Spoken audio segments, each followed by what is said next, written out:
Hello and welcome to the Coaching Podcast, Coaching for Success in Sport and Business. Your host is Emma Doyle, the energy and high performance under pressure coach who is a world leader in unleashing human potential. Buckle up for this high octane session. Let them have it, coach.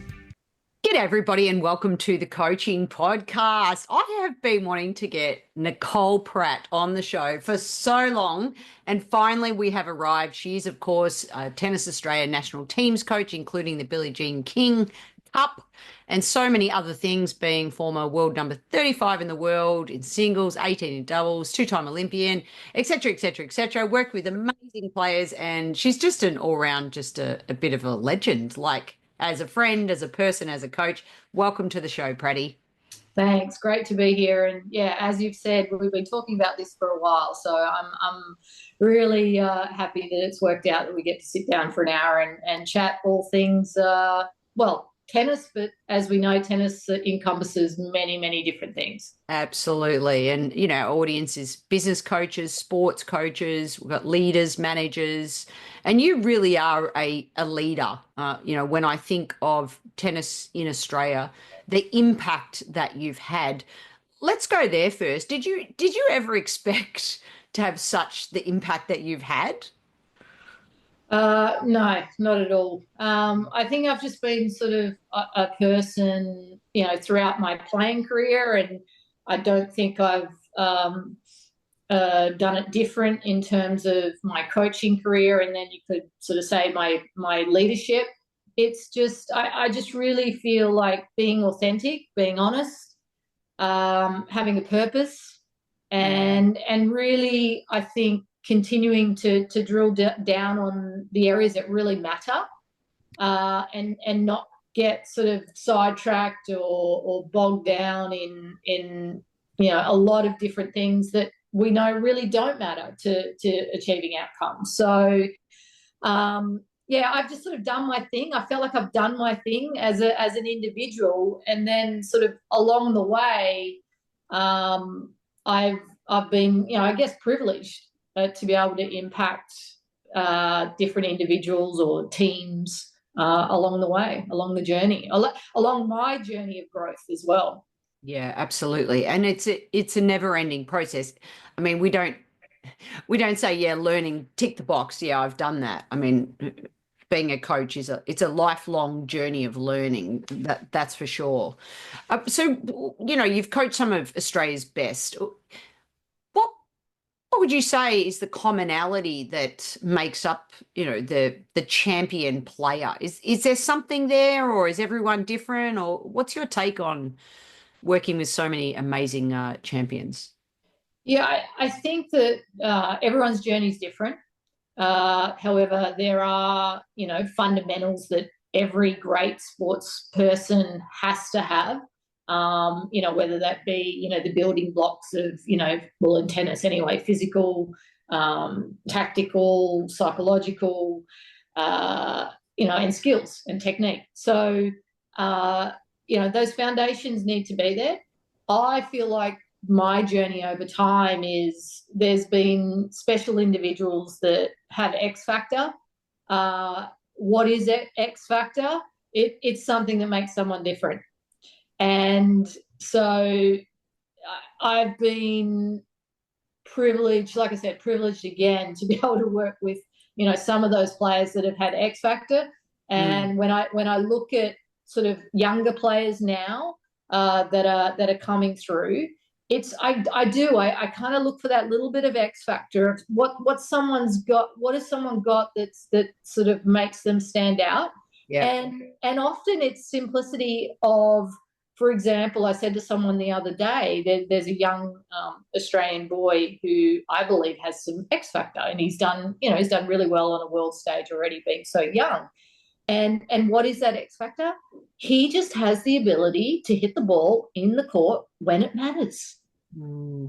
He's still developing his skills, his physicality, but when he is in points play, and I had him hitting with some of our top female players, the kid gets the ball into the court. Yeah.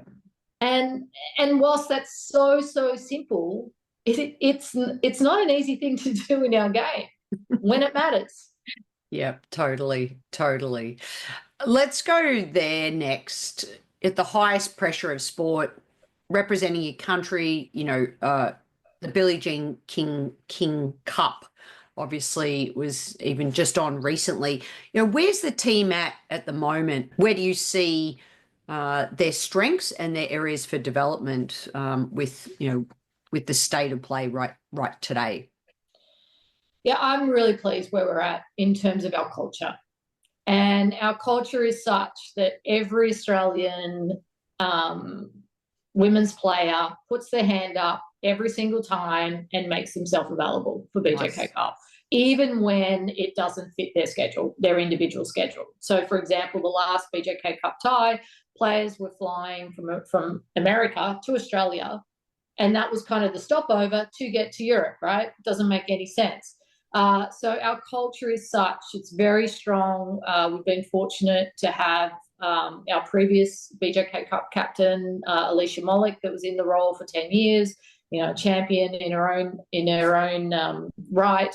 And now, the team is captained by Sam Stoser. So I guess I've been sort of the conduit between both Alicia and Sam over the last 11, 12 years. So yeah, culture's great. I think we're looking to the future a little bit more now, in the sense of, we've still got some older players that are doing well. When I say older, you've got Isla Tomljanovic, Daria Saville, Storm Hunter. They're now Ellen Perez. They're getting close or are in their 30s.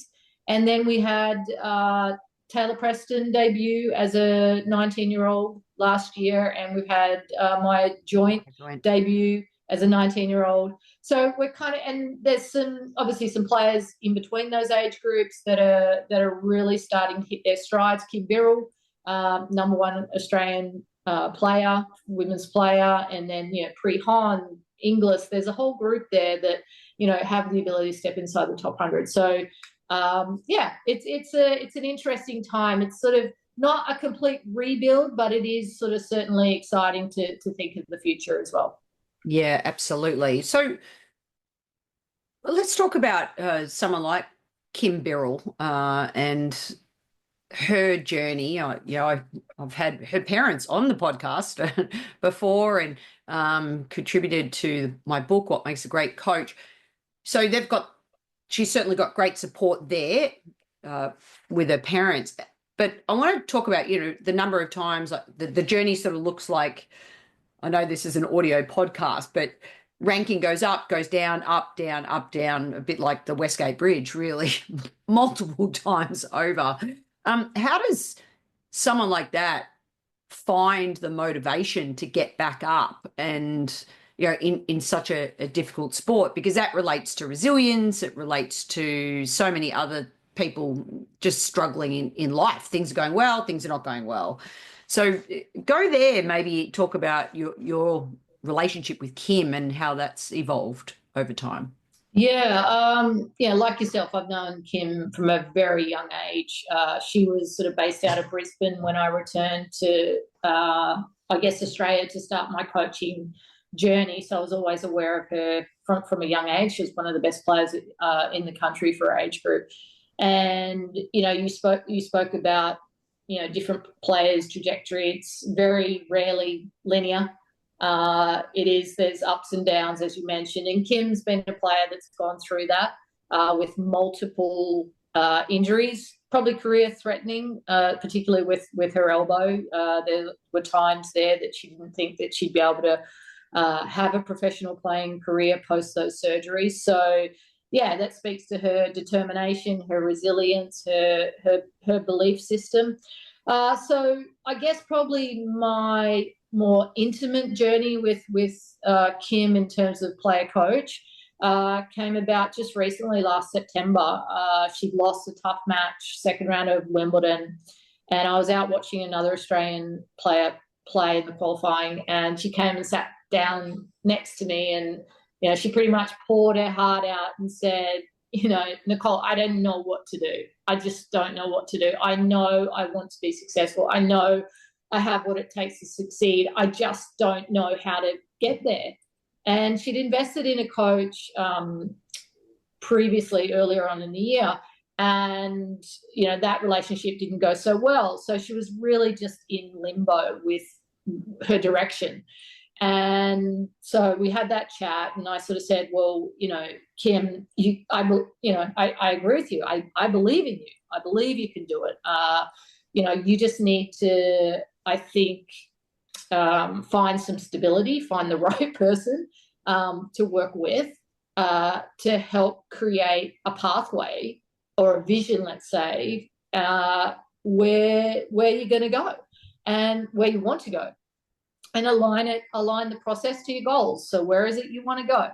And so we had that chat, and then I got a phone call a couple of weeks later, and I was meant to be working the year with Storm Hunter, who, again, we talk about injury, was derailed with an Achilles rupture in April last year. So I was working with Mark Coleman's at the time, and Kim called me and said, do you think, Mark, you would want to, well, first of all, would you like to work with me? Because I'd love to work with you. And would Mark be open to sharing you in the US? And that was a week prior to the US Open and US Open. And yeah, so long story short, that's where we started working together. And, or instantly I thought, well, she had a great result qualifying for the US Open. She'd never qualified for the US Open before. And I really enjoyed my time with her over the 2 weeks. And I felt like, I could give her, some real tangible aspects of a game that she could improve upon and then take forward from that time together, because we didn't really talk about post US Open. And so then I get another phone call saying, oh, would you go to Asia with me? And yeah, so I freed up some time to be able to go to Asia with her, and she did really well. She made a first final of the WTA Tour event. And yeah, and then all of a sudden she's back inside top 100, and early this year back inside top 100. She was briefly there for a week, and now career high 61 in the world. So I'm continuing coaching. I've been continuing to coach her this year, as well as returning with Storm. Yeah. So the coach-athlete relationship, you had something there, and she said, hey, can we continue this? What can you just pull back the curtain a little bit and share what's the secret sauce there, or is there one? I don't think there's any secret. It's about relationship, right? It's about connection, and those relationships are built on trust. And certainly player coach, there's an element of knowledge. You certainly have to have a certain amount of knowledge that the player feels like they can sort of take from you. And what comes with that, I feel like the secret sauce coaching is when you get that full engagement from the athlete. When they're hanging off every word that you're saying, they're looking you in the eye, they're asking for more. And, there's this, you can just sense it. They've got this constant craving that and it's almost like, the analogy I use as well is sometimes, like, when a player catches a wave, my recommendation is you keep riding that wave as long as possible. And, so I think what happens in those special relationships, there's times where, the player gets on the wave and they're riding it. And that, for me, is the moment that you can absolutely maximize their development. And when I say development, and this is probably a little bit different, maybe I think differently to some other coaches here, but I believe it's never too late to change. Like, you can refine, you can do things differently as an athlete. It just depends what you want to achieve. So yeah, I the relationship that I have with Kim is, it's built on trust. It's built on trust. It's built on belief.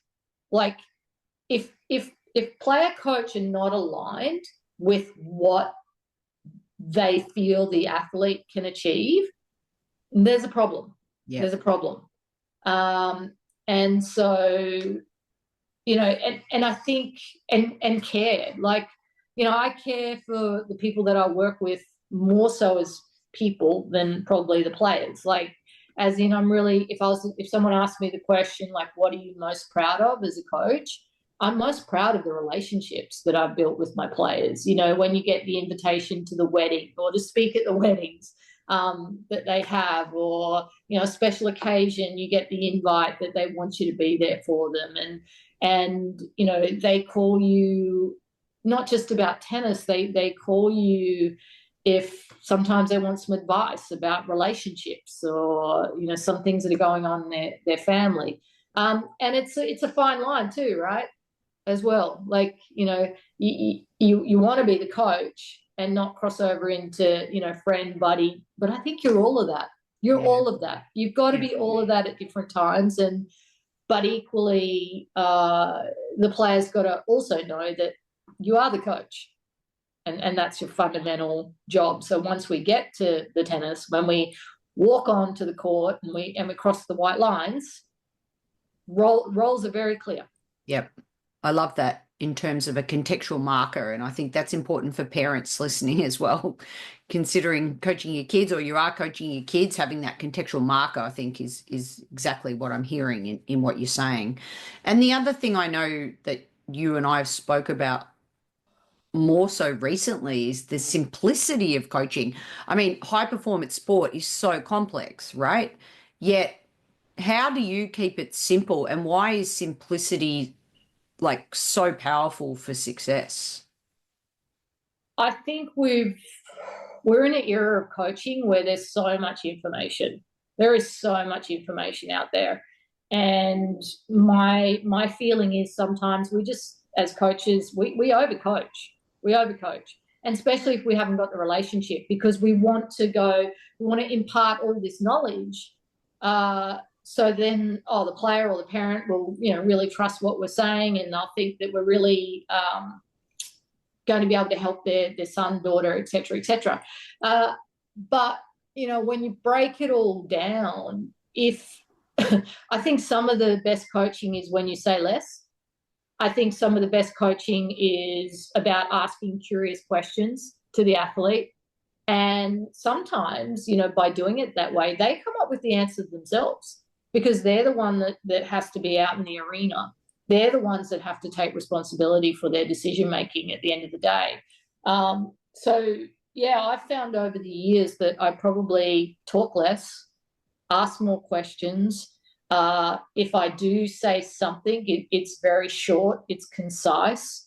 I was challenged actually recently by a coach saying, they came and observed me out on court. And they're like, oh, Nicole, you're a real cheerleader. You're really like, yeah, come on, play, like, come on, great job, or, great shot. And I was actually challenged with, like, well, why is it great? Why are you not explaining to them why it's great? And, it was really thought-provoking. And I was like, yeah, you know what? I actually need to do that a little bit more, just so there's clarity for the player why I'm saying something's really, really good or really great. But I also think, and what I said to that coach at that time as well, is I said, well, I'm being somewhat of a cheerleader is because I believe the player needs it in this moment. And this is not a new concept, but coaches are performers. We perform. We have to perform. We need to be whatever we need to be in the moments for performance sometimes to get the result. However, on this particular occasion, I did take that on board. And then I actually made a really conscious effort of, when I was on the practice court with the player, is explaining a little bit more about why I thought something was really good or great. Well, you and I have hung out enough to know you're sort of singing to my philosophy. I mean, I'm exactly the same in relation to, I used to overcoach, and now it's all about curious questions, or even, that was great, do you know why that was great? And even just getting them, as you said, it creates ownership, it creates accountability. And I still think it's a daily practice, because it's much easier to tell somebody just what to do. It's much harder to coach through the curiosity of questioning. So, which brings me to the curiosity of coaching on the men's tour and the women's tour. Like, is there a difference? 100% there's a difference. I don't think necessarily there's a difference in terms of the all-encompassing of tennis, let's say.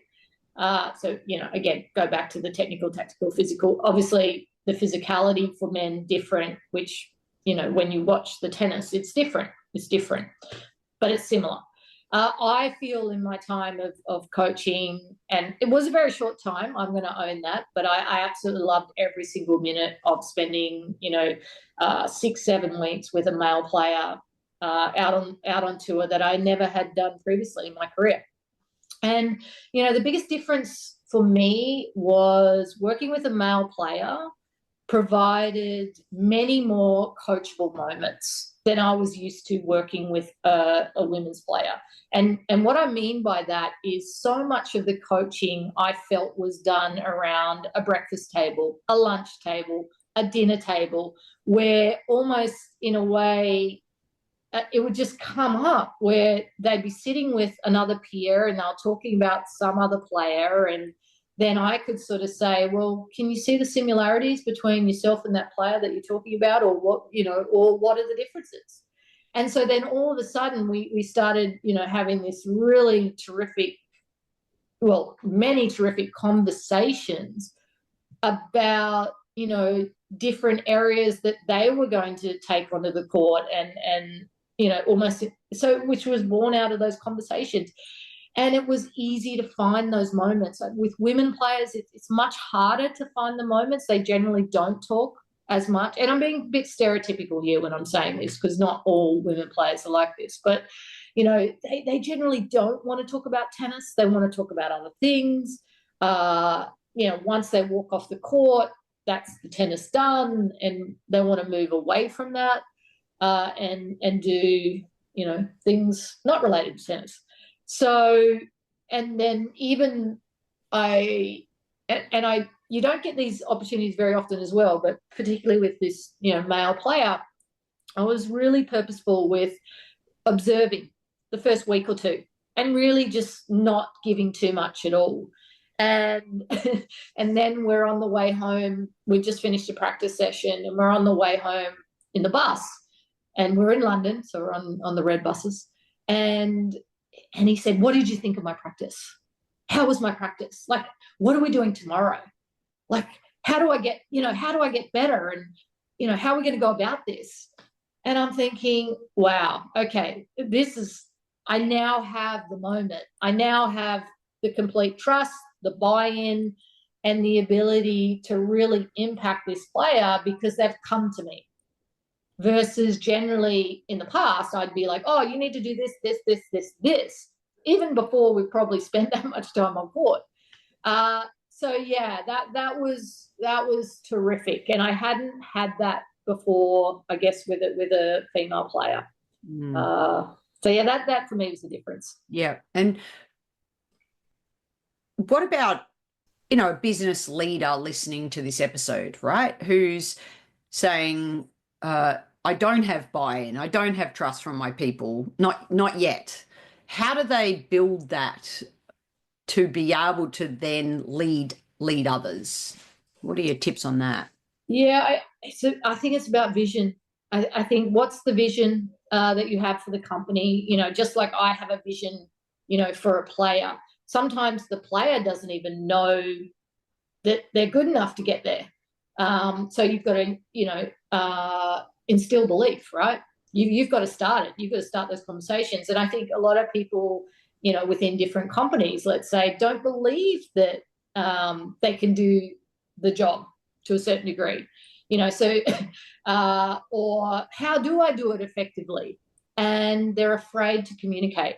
So, I think communication is huge. But let's just stay aligned here a little bit with the vision piece. How do you bring people into your boat?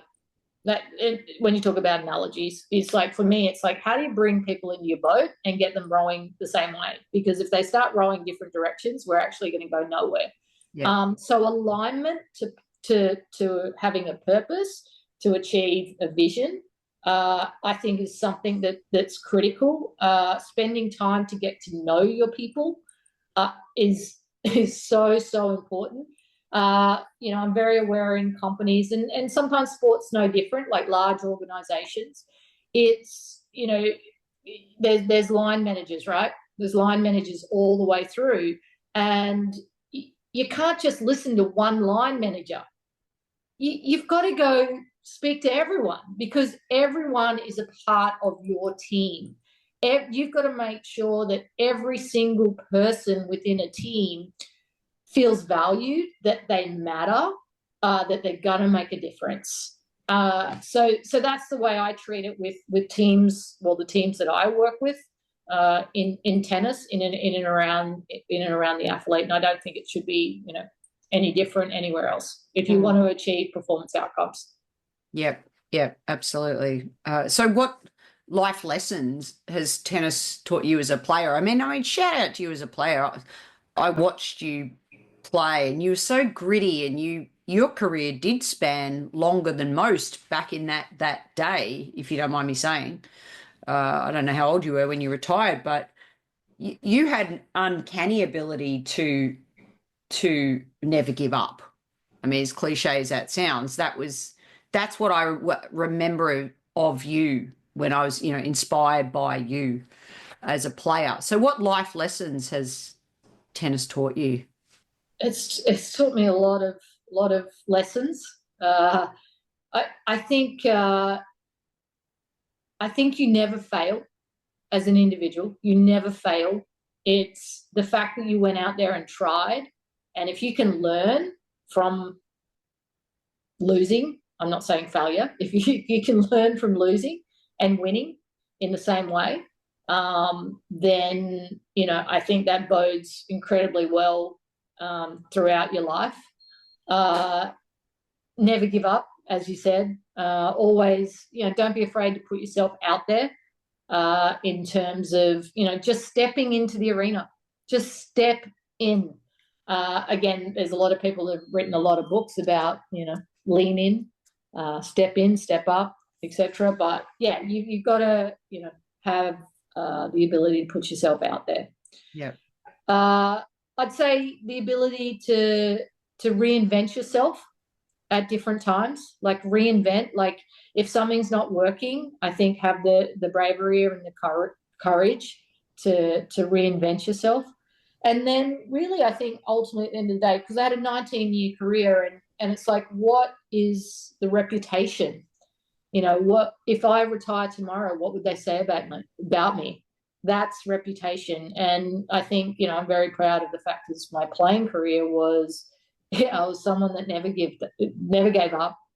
Players, used to, different stories I hear now, which is funny, which is, people really didn't want to play me. There are a lot of people that did not want to play me because they knew they were in for a battle. Well, speaking of books, Pratty, for my book, as you know, What Makes a Great Coach, you feature in the manuscript. I got it here. Oh, awesome. Love it.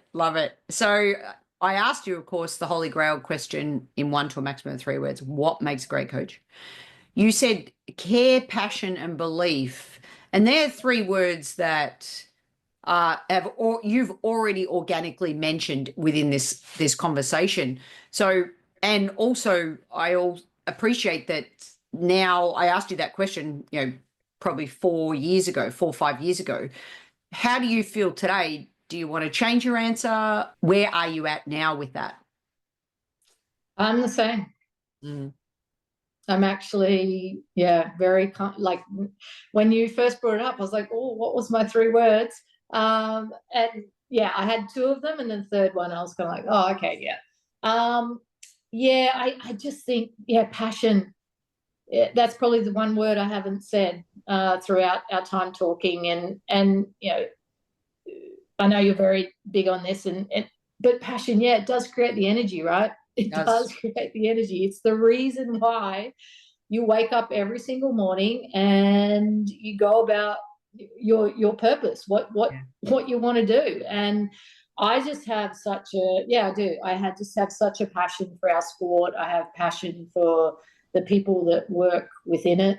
My two daughters now are playing tennis. They're playing a lot more tennis. So that's sort of something else I'm going to need to navigate moving forward. But yeah, I think passion is critical, and that gives you the longevity, right?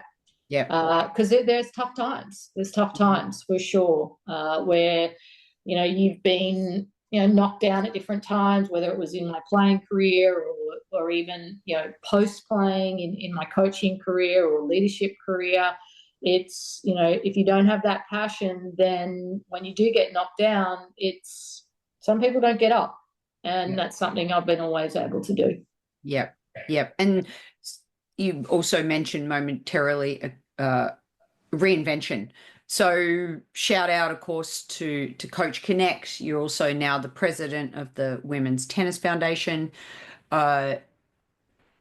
We've spent a lot of time going around Australia together, crafting these workshops for women in coaching.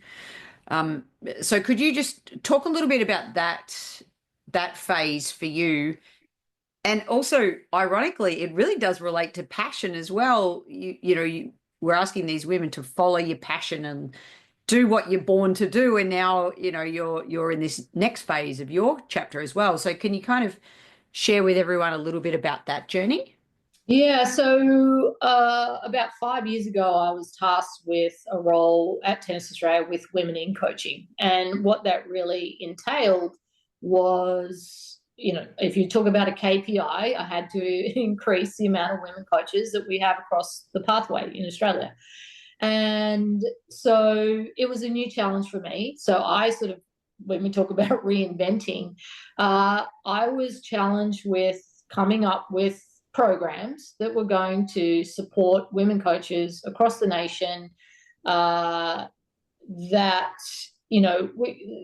there's three big buckets with what needed to be achieved. One, we've got to attract more women coaches. Then the women coaches that we have, we need to further develop, right? We need to develop them, and hopefully what that leads to is retaining them. So we're having a large dropout of women coaches, particularly when they first came into coaching. And then, and it also wasn't just about providing programs. And Coach Connect is the all-encompassing program in and around, the support and the development for these women coaches. But it was also peeling back, the layers and like an onion, so to speak. There's many, many layers. And what sort of we needed to address as well is the environment that the women coaches are working within, because a lot of women coaches what I found out very quickly, were just trying to survive and not thrive. There's a big difference between those two words. So we set up these programs, and we had, I believe, after 2-3 years, we'd had a 45% increase in women coaches across Australia. But I tell you what, it's less about the numbers, but it's more about like the relationships that were built during that time, and you were there, and just sitting and listening to so many of the women coaches' stories, their disappointments, but equally their love for what they do. We had coaches who were just entering the coaching profession at 17, 18 years of age, and were working with women coaches that, were in their 50s, 60s, and still loving every minute. So such inspiring stories. Yeah. It was a new challenge, and for me, and something that I think over time, like you mentioned it, me now doing something different, is I just felt like during that time as well, I'm asking all of these women coaches to reinvent themselves to a certain degree, get into the arena, step up, step in, further develop yourself, go after your dreams. Why not? And so I think through that time as well, I just realized, you know what, like I need to be doing that as well. I need to be, not that I didn't enjoy the work that I was doing in the moment that I was doing it, but what is it that I need to do to fill my bucket of that waking up every single morning and loving what I'm doing. And so, yeah, that led me to do what I'm doing today. Yeah. And the role within the Women's Tennis Foundation, do you want to touch on your vision there? Yeah, it's something new. I've only been the sort of the president of that, and it's my first, I guess, experience of being a president of a foundation. So yeah, I'm enjoying the challenge of, I think, redefining a little of what we're doing. And what we currently do is we give scholarships to up and coming women tennis players in Australia who aspire to represent Australia, to wear the green and gold, which is very aligned to something I feel very passionate about. And yeah, so providing scholarships, but not only that, creating a sense of community for those women players to know that whether they're winning, whether they're losing, we care about you, we support you. I've been fortunate enough, we've done a few education sessions for those players on Financial 101 with Morgan Stanley due to relationships I have with the WTA, which is fantastic. And I guess where I'd like to sort of take the organisation is continue with the scholarships in the community, because I think that's really integral to what we do. But equally, it's, what more can the players do in terms of giving back to another community as role models? So that's something sort of I'm working on at the moment is how to have these players connected to a community and something bigger than themselves. So I think that's a really, really important aspect of anyone's growth, anyone's when we talk about performance, athletes can get so wrapped up in just what's happening in the immediate. Yep. Versus having a bigger picture perspective, I think is really important. So if we can provide that for some players, I think that would be really positive. Yeah, awesome. All right, you ready for your rapid fire? Oh, okay.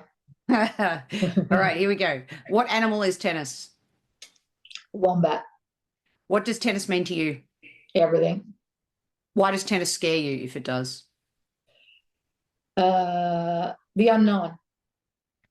When have you felt fully in command of tennis? Never. Who makes you think of tennis? My tennis family. What song is tennis? Eye of the Tiger. What object is tennis? Round. If you fully own tennis, what happens? Limitless opportunity. If tennis was a country, what would it be? Australia. What, if anything, has stopped you from owning tennis? Nothing. Beautifully answered. Our top 10 rapid fire tennis questions. Never been asked on the show before, by the way. You're the first. Wow. You're the first one. I think I did okay. You did amazing. You did amazing. And you are amazing, and you are an inspiration. And I appreciate every chance that we get just to chat about tennis, about life. We always talk about the person first and the player second. And that's all our conversations are around that, whether you're a coach, whether you're a player, whether you're a leader. So why don't you land this episode, Pratty, with what would be your 3 take-home messages if you could leave anything with the world of coaches out there listening, valuing their time that they're spending in hearing what you have to say. What would you like to leave them with? Be a lifelong learner. I think we've spoken about that. I actually brought, all of these books that I was going to reference potentially. But yeah, that's something I never stop learning. I don't know everything, but I try to sort of upskill myself. So yeah, be a lifelong learner. There are no excuses at the end of the day. There are no excuses. If you really, really, really want to do something, you can do it and achieve it. And I think, just listen, really listen. And I'm really working on that because that's not one of my strengths. But if you do, it's amazing what can happen. Listen. Keep listening to those around you. Yeah. Such great advice. This show is all about that, and we appreciate everyone for listening. The other one that I really like today is coach as performer. I know that's part of even Cliff Mallett's research in serial winning coaches. That's one of his things. So find ways to get yourself in state to perform each time you get out on the court, and then in the moment, read the energy of knowing what to say when. I think that's a really beautiful thing. And look for the X factor within the simplicity of the sport to be able to really make a difference. Thank you so much for, I feel like singing Eye of the Tiger or something. Dun, dun, dun. Thank you. Have a wonderful year, and wishing all you and Storm, of course, and Kim and Mark and all the Aussies out there all the best. I never say good luck. I always say enjoy the battle of competition, which really summarizes you as a person as well. So enjoy the battle of coaching, and may we all listen to each other to become better coaches. Thanks so much, Pratty. Thanks, Sam. Appreciate you all. The Coaching Podcast is sponsored by Transition Coach for Athletes, a global coaching, mentoring, and US college sporting scholarship placement service. The service helps athletes navigate the often challenging world of choosing your best college fit while maximizing sports performance.